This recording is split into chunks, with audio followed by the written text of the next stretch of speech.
पहली बात तो ये, अब 525 आप दिल्ली भेज दिए तो 25 ही तो मिनिस्टर है और बाकी सब हाथ पे हाथ धर के बैठे हुए।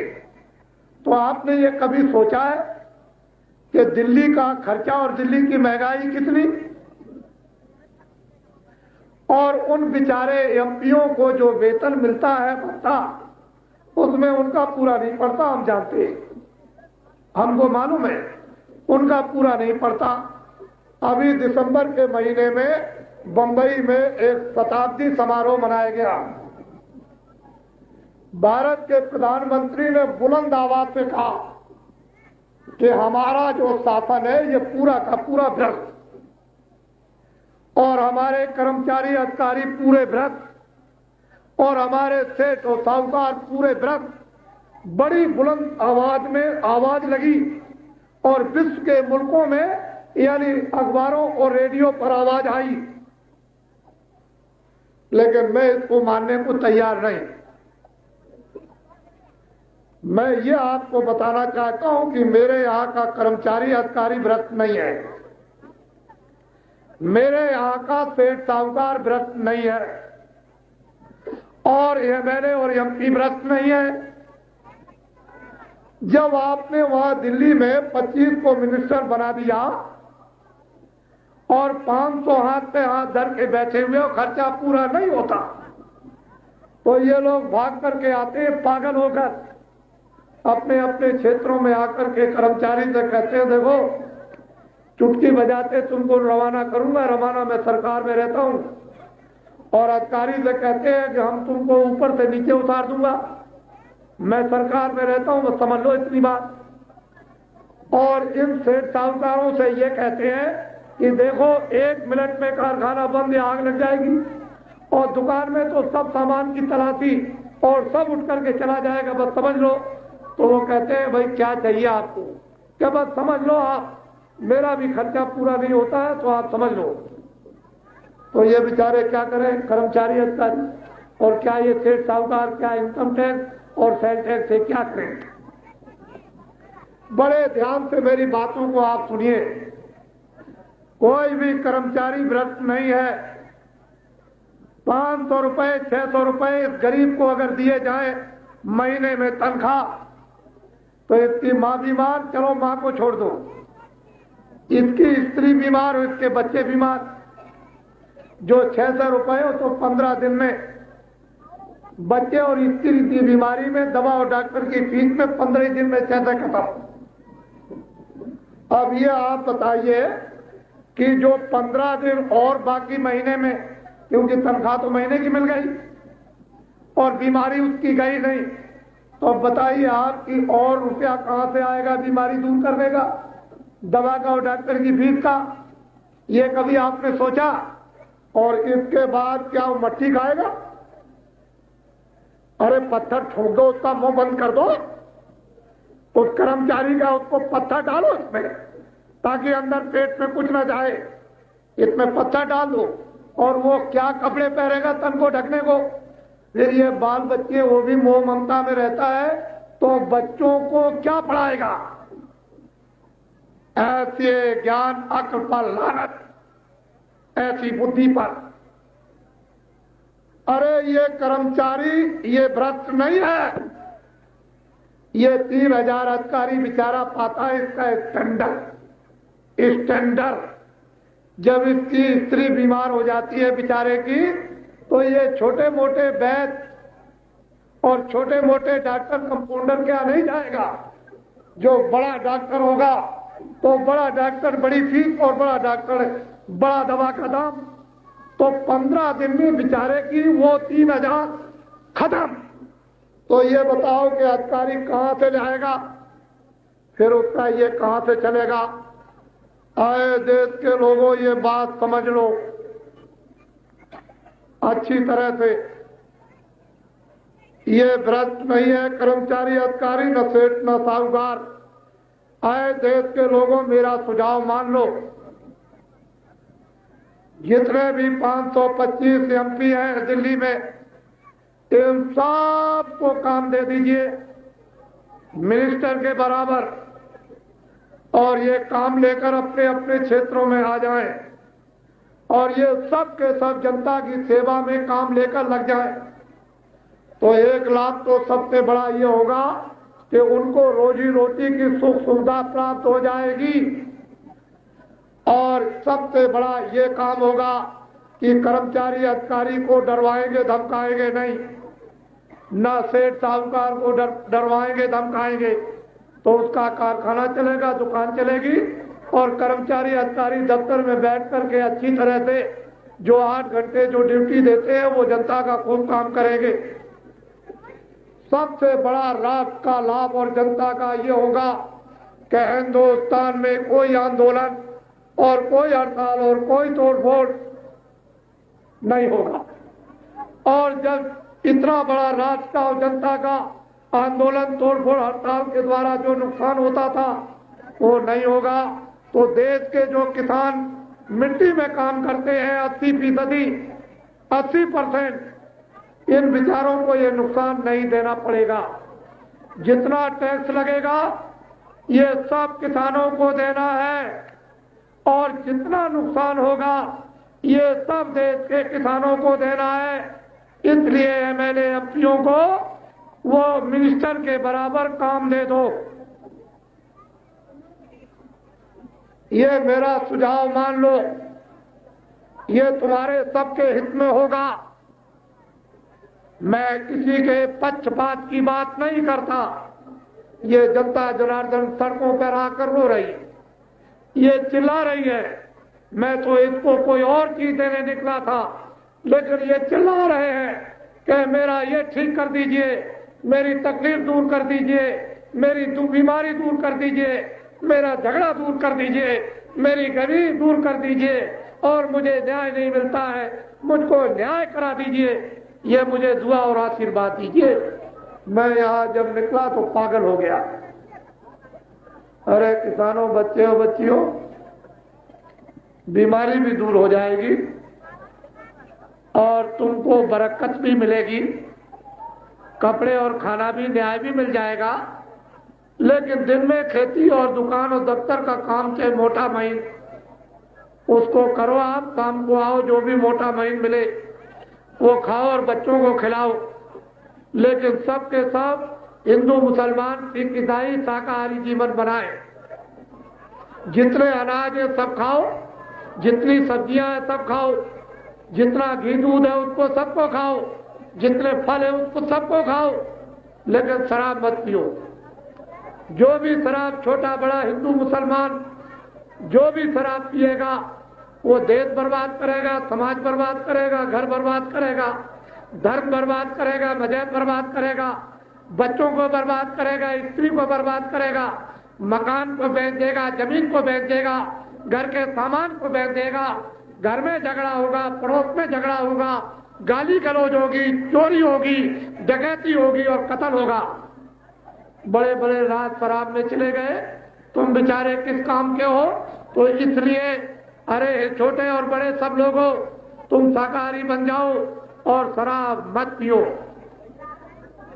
बड़े ध्यान से मेरी बात को सुनो।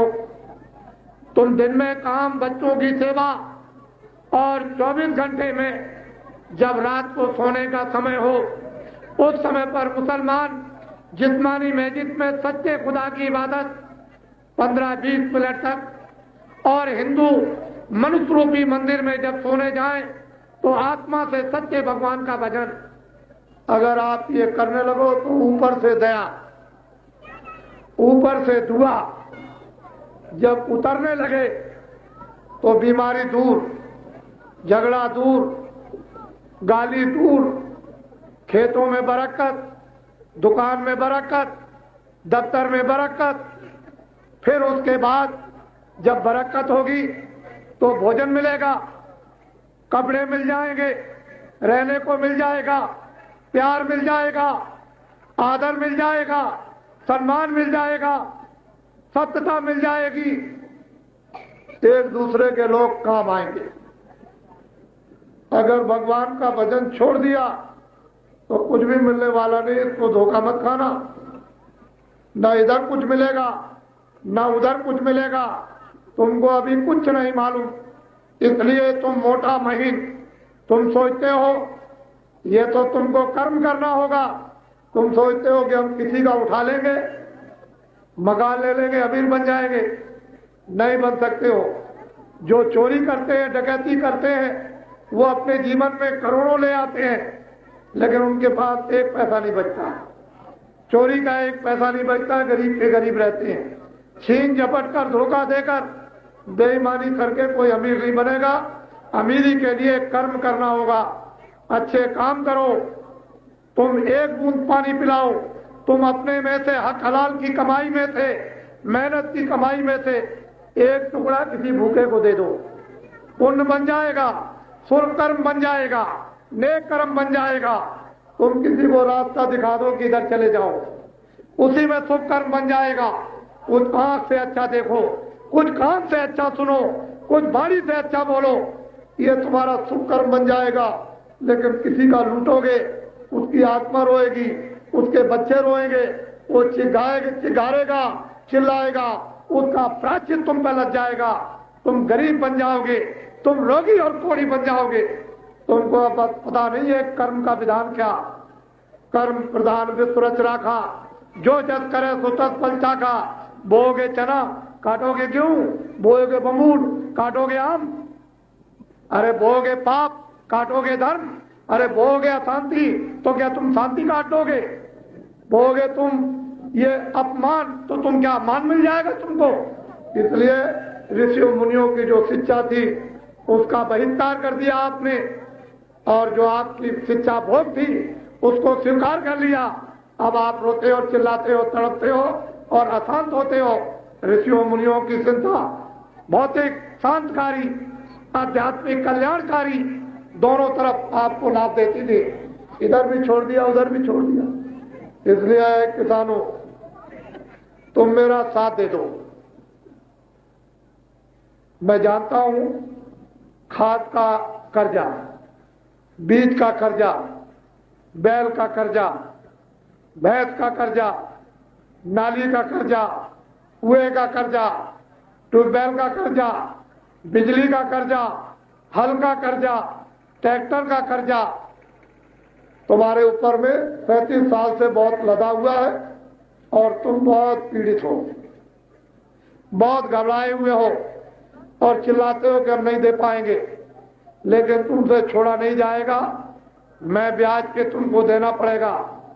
ये बाबा जी आपसे प्रतिज्ञा करने आया।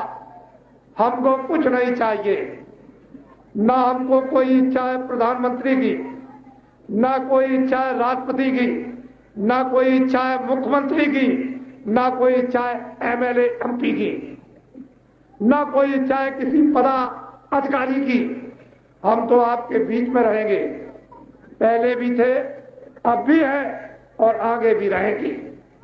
हमको कोई इच्छा नहीं है इन सब चीजों की, लेकिन हमारी बात को मान लीजिए, हमारा साथ दीजिए। हमने ऐसे आदमियों को तैयार कर दिया, ऐसे नेक आदमी, ऐसे चरित्रमान आदमी, ऐसे त्यागी आदमी, ऐसे सत्यवाद आदमी कि जो वो कह देंगे कर देंगे। आए किसानों, तुम मेरा साथ दे दो, मेरी बात को मान लो। जितना भी तुम्हारे ऊपर में बिहार के किसानों की बात नहीं करता, अपने भारतवर्ष में जितने किसान हैं, 2 अरब की आबादी से ऊपर 80% जो किसान देश में खेती का मिट्टी में काम करते हैं 12 महीने, उनके ऊपर जितना भी 37 साल का बोझा लदा हुआ, मैं आपको वचन देता हूं, मैं आपके सामने प्रतिज्ञा करता हूं, मैं आपके सामने वादा करता हूं कि देश के अगर किसान मेरा साथ दे दें और मेरी बात को मान लें, तो जितना भी 37 साल का कर्जा है इन किसानों के ऊपर में, ये सब का सब मैं माफ करवा सकता हूं।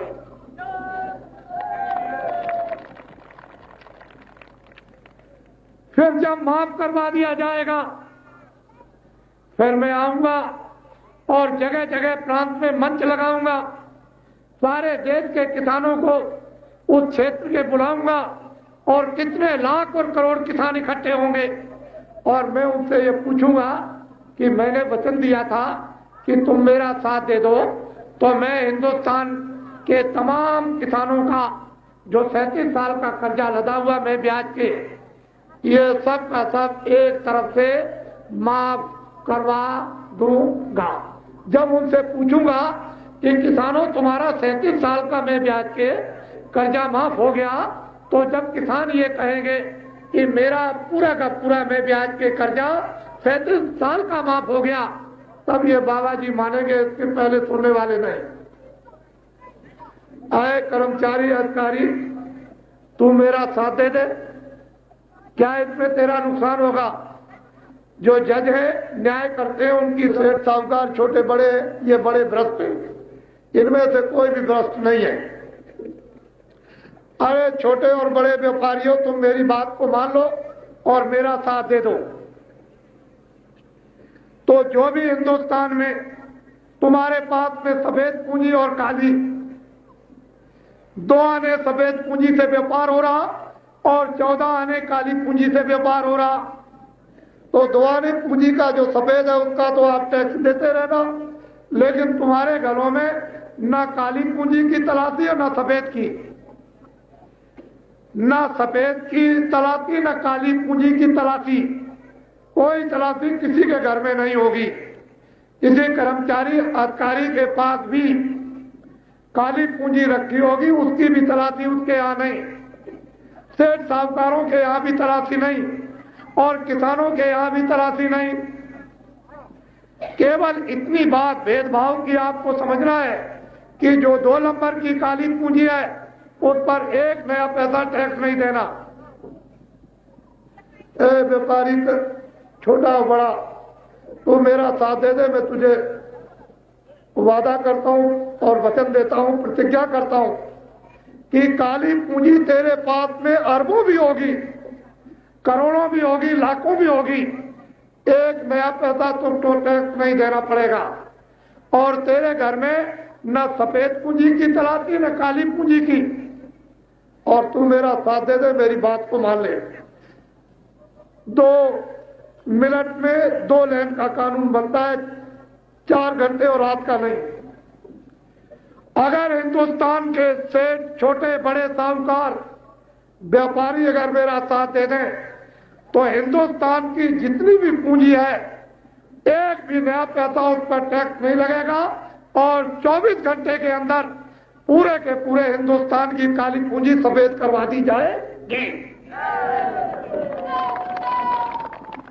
विद्यार्थियों, जो तुम स्कूलों में पढ़ते हो डिग्री लेकर आओगे, और अभी तो आप जब निकलोगे 1 करोड़, तो देश में 1 लाख को नौकरी मिलेगी, ज्यादा नहीं।